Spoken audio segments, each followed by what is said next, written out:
From 1878 to 1968, there were 71 lake captains that called Bayview, Wisconsin, on the shore of Lake Michigan, their home. While they lived here, they captained 195 different ships, from tugboats to schooners to steamships, in voyages that took them to every one of the Great Lakes. Join us now for another episode of Bayview, Town of Lake Captains, where we explore not only these captains, but also their ships, their homes, their families, and their lifetime of sailing adventures on the Great Lakes.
Hi again, everybody. Today I'm in front of Captain Daniel McShane's former house on KK Avenue. Pretty interesting captain. Very interesting. Done an awful lot of things. Now, the upcoming video is going to get into the details. I don't want to spoil it for you. But Daniel McShane, his family, when it came over from Ireland, was, according to news reports, one of the pioneering families of Milwaukee.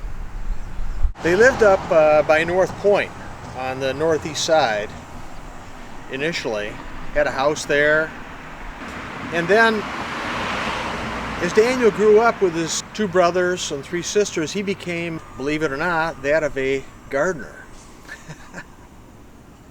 for several years. The only gardener to have become a lake captain with the Bayview history. Pretty cool. So then, after he did that, he moved to Bayview. He's captaining steamships then, and it gets better after that. When the lakes would freeze up over the winter, there's a lull in there where captains and sailors made no money unless they had another job, a part-time job that they picked over the winter. Or they worked for a really big steamship company, and I think even then they may not have been paid for the time they weren't working. Although that's a guess. So the ice would freeze up. Daniel McShane can't sail his ship anywhere. So what does he do? Well, he and his brothers became, honestly, professional loggers up in northern Wisconsin. Pretty amazing. Yet another thing about him that was really amazing. They had a house up there that they would go to every year. There's some photos coming up of him in the logging camp with his brothers.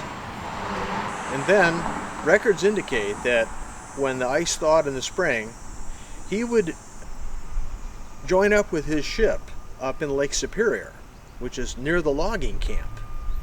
A ways, but it's up there. And so here's the question.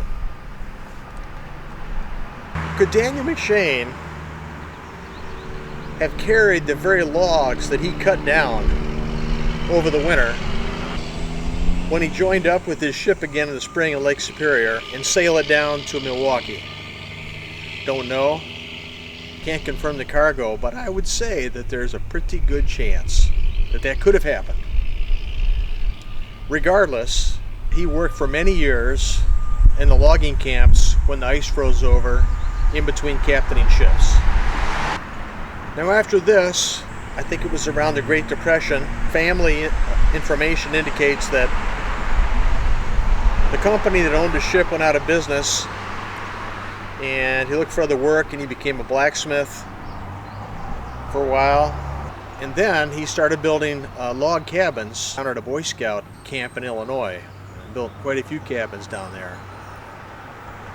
So, definitely an interesting character, highly colorful, maybe the most colorful of all the lake captains. Just tremendous. I may have missed a couple. If I did, Simon will cover for those coming up in the narration. So you'll hear about them there. Before we go to Simon, though, I want to be sure to thank the greater Daniel McShane family, his descendants, especially Barbara McShane Steinbach. She and they provided a great amount of photographs, documentation that I wouldn't have had otherwise, all the way from Louisiana up here to Milwaukee and Bayview, so that I could show it to you. So thank you, Barbara, and everyone else down there for your help. I guess that's it, folks. That's all I have, nothing more. I'm going to turn it over to our narrator, Simon Stanhope, over in England, who's going to tell you all about one of the most colorful lake captains in Bayview history, Daniel McShane. So that's all, and remember, hats off to our Bayview lake captains. Bye-bye.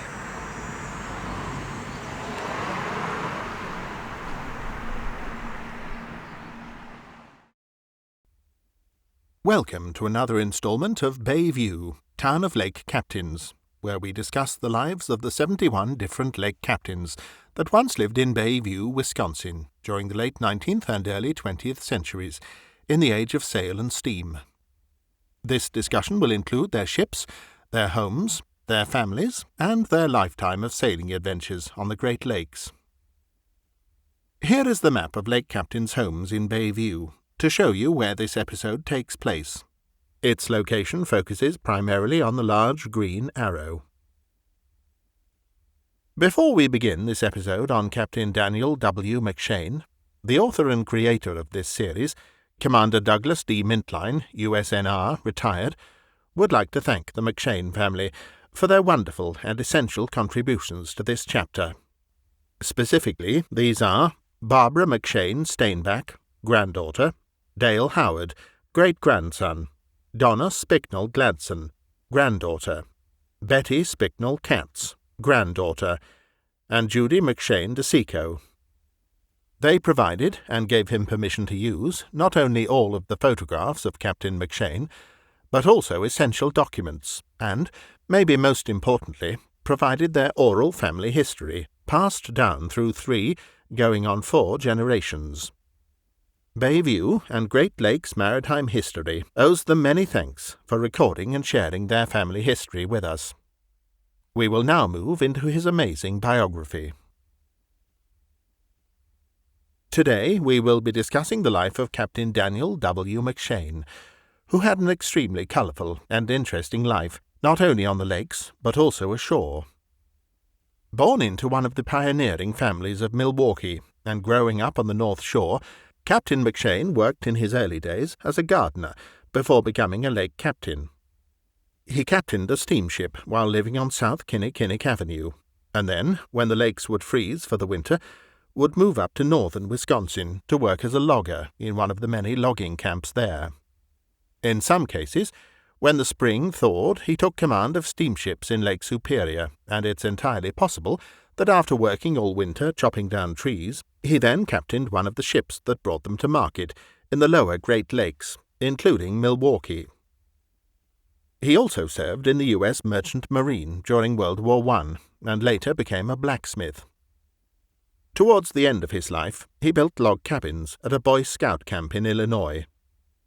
When you add it all up, logger, ship captain, merchant mariner, blacksmith, log cabin builder, and husband and father, Daniel McShane must go down as one of the most colourful, if not the most colourful lake captain that Bayview ever had. He had an amazing life, and was an absolute joy to read, learn, and write about. He was special. Captain Daniel W. McShane was born on June 24, 1871, in Hales Corners, Wisconsin. His parents, both born in Ireland, came to Milwaukee in 1860, after first immigrating through Baltimore and then settling in Philadelphia. One of 6 children, he had 2 brothers, Edward and Frank, and 3 sisters, Isabella, Mary, and Anna Florence. Upon arrival in Milwaukee, his father, Charles McShane, built his house on the Upper East Side of Milwaukee, near North Point, on what is today Lake Park. According to news reports, the McShane home was located on the site of where a bandstand had once been. The family lived there until the land was sold to the city, date unknown. In a later news article, in 1934, the McShane family was also reported as one of Milwaukee's pioneer families. In 1886–87, Daniel McShane is shown living with his brothers Edward and Frank at North Point on the eastern side of Lake Avenue. Interestingly, they are all working as gardeners. It's unknown how long Daniel remained working as a gardener, but in 1900 he is shown abandoning that occupation and for the first time appears as a sailor, ship unknown, and living in Lake Township, specific address unknown, with his brother Edward, sister Mary Ellen McShane Walsh, and her 4 children, and even a boarder. That had to be a very crowded house. It's also important to note that during this time, specifically 1891, McShane family history, with accompanying death certificate, shows that Daniel's mother died when she accidentally drowned in Lake Michigan on 16th January 1891, age 54. By 1906, Daniel had moved up from ship crewman to become a lake captain, although the ship is unknown. From 1906 to 1908, he remained a captain and resided in Cudahy. His ship here is also unknown. In 1908, Captain McShane moved to Bayview. His home was 2973 South Kinnickinnic Avenue. He would remain here through 1909, then would move out again. Daniel McShane is confirmed as a lake captain during his residency in Bayview by the Milwaukee City Directory, 1908, the Milwaukee Lodge of the International Shipmasters Association, 1909, his marriage certificate of 1909, and McShane family records. The ship he captained while living in Bayview was the steamship Abraham Stern, and the McShane family has several photos of him aboard it. The first is an original photo of the ship pierside in likely Sault Ste. Marie, Michigan, that shows both Captain McShane and his wife Helen aboard, looking at the camera over the starboard rail. It is dated early 1900s. The ship was built in 1906, so the photo dates at the earliest to that year. The second is a postcard sent to him in 1908 by his wife Helen, addressed to the Abraham Stern. As mentioned above, he's confirmed as a lake captain living in Bayview in the 1908 and 1909 Milwaukee City Directories. The postcard confirms the ship he was captaining was the Abraham Stern. The third is an important historical photo of the Abraham Stern underway, in thin ice, dated 1906, so Daniel McShane likely was its first captain, and remained so during the duration of his time living at 2973 South Kinnickinnic Avenue in Bayview. And the fourth photo is of him on the flying bridge of the Abraham Stern, undated. The Abraham Stern was sold to a new owner in 1911, so he was likely its captain from 1906 to 1911, during two of which, 1908 to 09, he lived in Bayview. McShane family oral history reports Captain McShane was the captain of the Great Lakes' first ice cutter.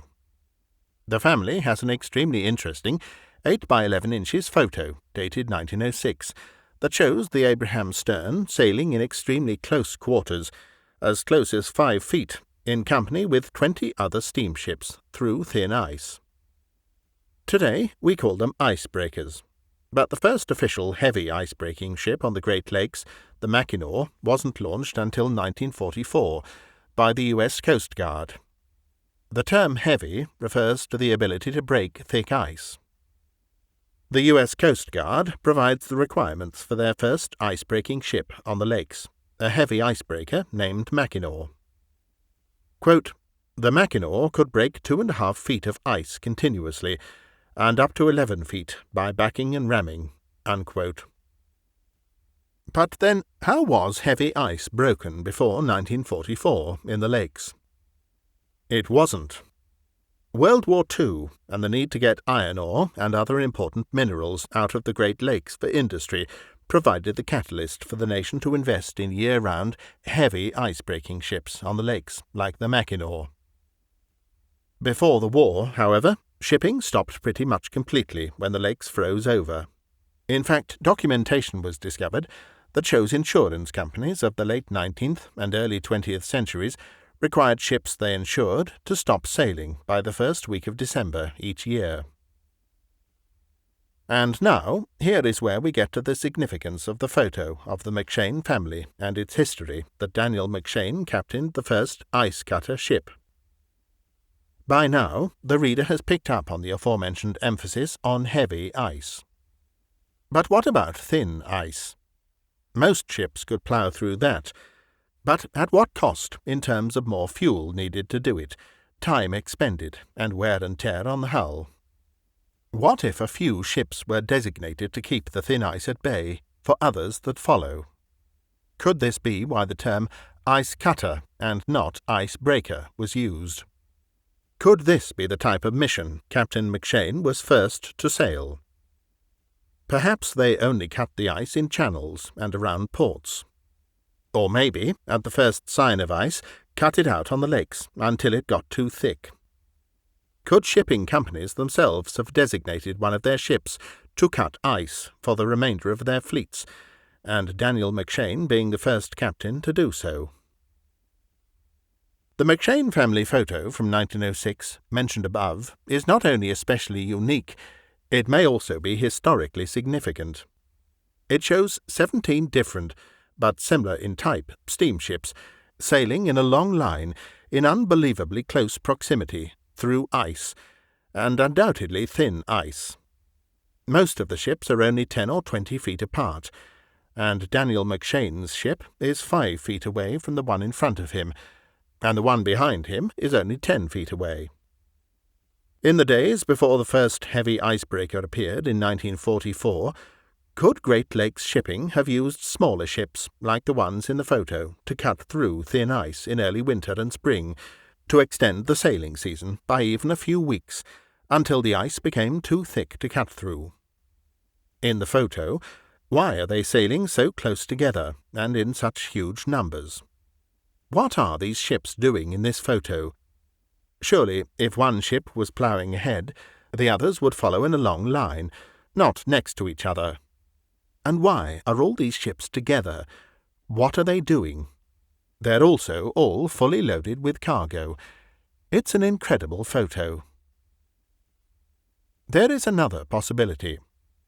The term cutter is often found in U.S. Coast Guard history as well as today. Could a U.S. Coast Guard cutter have been used prior to 1944 to cut thin ice on the lakes before 1906?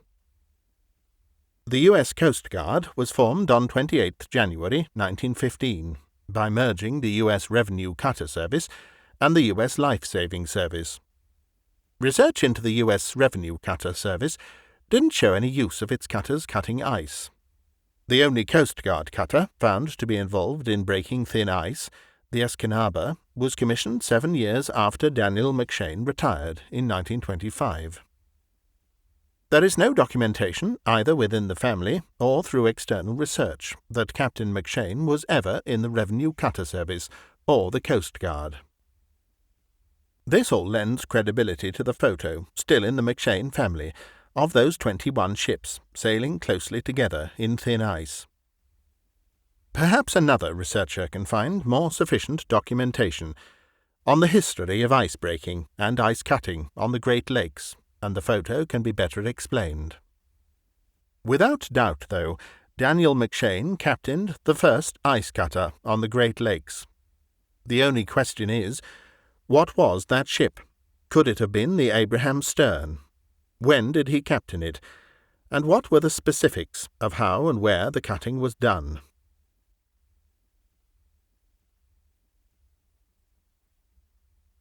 In 1910, Daniel and new wife Helena Agnes Vredenbrecht, who went by Helen, left Bayview and moved into her parents' home on Lake Avenue up by North Point.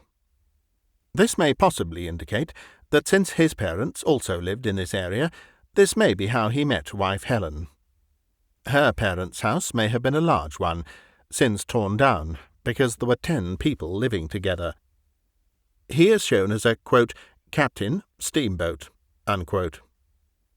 The birth certificate of his firstborn, Elizabeth Helena, Bessie, also states his occupation was a ship captain. His brother Edward is shown as a, quote, sailor, unquote, in the 1910 U.S. Census. Sometime prior to 1914, Daniel and Helen McShane moved to Long Lake in northern Wisconsin while he was still a lake captain. Long Lake is about 100 miles south of Duluth, Minnesota, a port at the furthest point west on Lake Superior.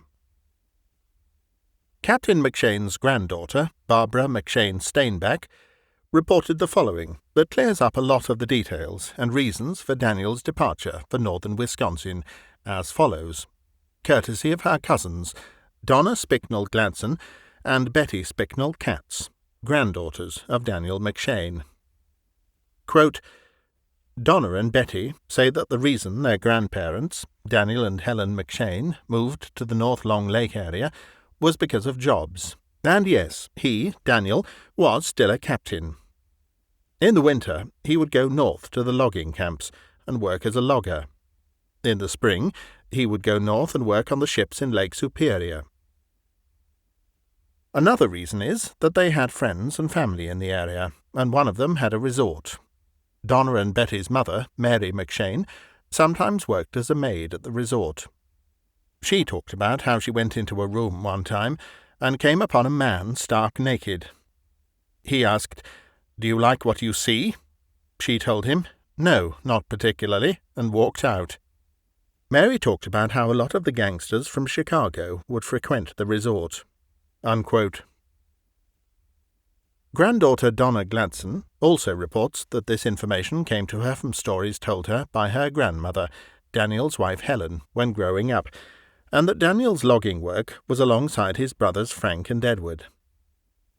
The prior to 1914 move date mentioned above comes as a reference to the move occurring before Donna's mother, Mary McShane, one of Daniel's 6 daughters, was born. The family photos below of Daniel and his brothers at the logging camp, which was near his home in Long Lake, are dated 1906. Daniel is the only Bayview lake captain documented to have also worked as a logger. When the ice thawed on the lakes, and Daniel resumed captaining ships out of a Lake Superior port, that port was probably Duluth. Later, in 1911, he lived in Chetek, Wisconsin, where he remained from 1912 to 20. An interesting piece of McShane family oral history, recalled by descendant Donna Gladson to Barbara McShane Steinbach, is that Donna remembered Daniel was in the Merchant Marines. She remembers playing in the attic and seeing his helmet from World War I. Then, in 1920, Daniel moved to Sampson, Wisconsin, and in 1924-30 to New Auburn, Wisconsin. All three cities are within about 20 miles of each other, and all are landlocked, about 50 miles east of Minneapolis. Late in his sailing career, he may even have owned his own ship, since in the 1920 U.S. Census his occupation is, quote, Lake Pilot, Great Lakes, unquote, and the entry in his employment field is, quote, own account, unquote, though what exactly that means is unknown. Even though he left Bayview and Milwaukee, Captain McShane remained active in the Milwaukee Lodge of the International Shipmasters Association, participating in various social programs and committees through 1925. This is the year he is last officially recorded as being a lake captain. However, per his granddaughter, Barbara McShane Steinbach's comment below, he continued captaining ships on the lake until 1930, though the ship or ships he captained are unknown. In 1930, he is shown working in a new occupation in New Auburn, Wisconsin, a blacksmith. Daniel McShane's total time documented sailing professionally on the Great Lakes was 30 years, 1900-05 as a crew officer, and 1906-30 as a captain. 2 of these years as captain, 1908-09, were when he was living in Bayview at 2973 South Kinnickinnic Avenue. Though only one of the ships he captained is known, the steamship Abraham Stern, they were likely all steamships from the beginning in 1900, and perhaps even earlier. He would certainly have been a crewman first, in order to learn his trade. This is borne out by him receiving his license as an officer of, quote, merchant, steam, motor, and sail vessels, unquote, in 1909, and then in 1910 is listed as a, quote, captain, steamboat, unquote. It certainly would have taken several years to qualify for such a license, let alone become a captain of a steamship without having proven himself years earlier. By 1934, age 63, Daniel had moved to Bloomington, Illinois, for what were initially unknown reasons. Upon arrival, he took a job as a, quote, caretaker for a private club, unquote, and this he worked at right up until he died in 1943. However, this is only what could be found documented. The McShane family provides a great deal more information about not only why he left the sailing profession, but also what happened to him afterwards. His granddaughter, Barbara McShane Steinbach, fills in the details. Quote, he moved to Illinois because he was without a job. The Depression hit, and the ship company he worked for went bankrupt. He found a job in Bloomington, Illinois, working with the WPA during Roosevelt's New Deal. He did not take his family. The job was at Lake Bloomington, Illinois, building the cabins for a Boy Scouts camp. He lived at the Boy Scout camp while completing the other cabins. All of this is documented in the local paper, the Pantograph, from beginning to end. He put his woodworking skills from being a logger to good use. After the camp was built, he stayed on as a caretaker and also served as a woodworking instructor for the various scout troops that visited. Unquote. Barbara has also provided 2 images, one found below. The other, published in the feature article about Daniel in the 4th May 1930 newspaper, the Pantograph, same as per Barbara's discussion above, shows Daniel standing in front of an older cabin with what appears to be a long saw in his right hand. This cabin was a log cabin built 8 years earlier by someone else. What's important, though, is that it's a log cabin. Given that Daniel built many other cabins for the Scouts, Daniel the logger, could it be that the other cabins built by him weren't just cabins, but also log cabins? What other kind of cabin would a logger build, if not a log cabin? This author bets that's what he built. It's unknown if they are still standing today. Daniel McShane and wife Helen were married in 1909. He was 37, she was 21. His granddaughter, Barbara McShane Steinbach, provides this additional family information. Quote, Helen's maiden name was Vredenbrecht. Her father owned a saloon and boarding house. That is why Daniel's name appears in the census records at 206 Lake Street. Unquote. Daniel and Helen had 9 children. 6 daughters: Elizabeth Helena, nicknamed Bessie; Florence Catherine, nicknamed Florrie; Mary Margaret; Julia Isabel; Agnes Ellen, and Dorothy Eleanor; and 3 sons: Daniel Chadwick, known as Chad or Chaddy; Frank Forrest, known as Frankie; and Charles Edward, known as Charlie or Chuck. Elizabeth died at age 27. Barbara McShane Steinbach, granddaughter of Captain Daniel McShane and eldest daughter of his son Charles, provides this history regarding the captain's daughter Elizabeth.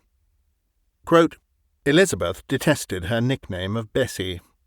Sadly, she died at age 27, a week before her wedding. She was buried in her wedding gown. My dad, Captain McShane's son Charles, was only age 13 at the time. She never had a formal marker on her grave until recent years. My grandparents, Captain McShane and wife Helen, are buried next to her. My cousin, Betty Spicknell, took it upon herself and bought her a headstone. She made sure it said Elizabeth. Unquote. On 19th September 1943, Captain Daniel McShane died at age 72 in Bloomington, Illinois. From logger to lake captain and back again, he was absolutely one of the most colourful of all of Bayview's 71 lake captains. He'd had an amazing life, and it's also clear that family had been of great importance to him throughout. Wife Helen lived on another 30 years, until 1973, when she died, age 85. They are buried together next to daughter Elizabeth at Evergreen Memorial Cemetery in Bloomington. Thanks for watching. This photograph isn't about Bayview or its lake captains, but it's from the same era of Great Lakes maritime history. We thought we'd close with it for enjoyment, as it captures the spirit of the era. If you'd like to read more about Captain Daniel McShane, as well as the sources for the information contained in today's video, you can find these and more in the book Bayview, Town of Lake Captains, for sale now, by individual volumes on both Amazon.com and HenschelHouseBooks.com. All proceeds from book sales go to support various maritime history projects related to Bayview's lake captains. One of these is a plaque and marker with the captains' names and addresses on it as part of the creation of the Bayview Lake Captains Historic District, which will be the first of its kind in America. If you would like to contribute to support these projects, to include this and other markers honouring Bayview's lake captains, with 100% of all donations and contributions in all forms going to support them, please consider contributing to us through the listings found on our website under the Contribute button. Note, we are not a 501c3, so contributions are not tax-deductible.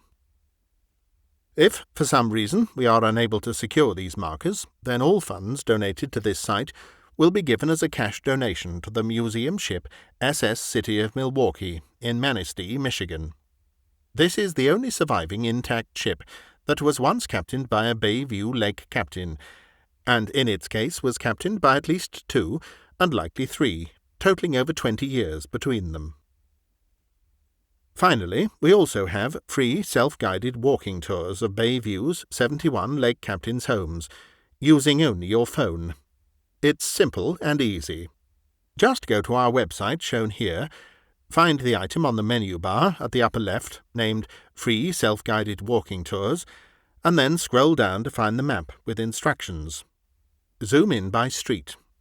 When you find a captain's house you're interested in, Click on it, and details appear on the right, along with a link to the YouTube episode from this channel that provides the biography of the captain that lived there. You can also read about his sailing adventures while living in that particular house by going to the website menu item, Sailing Adventures. These are also included on our website blog. It's free, fun, and available anytime you're out walking. Just bring along your phone. I'm Simon Stanhope, narrator for these episodes.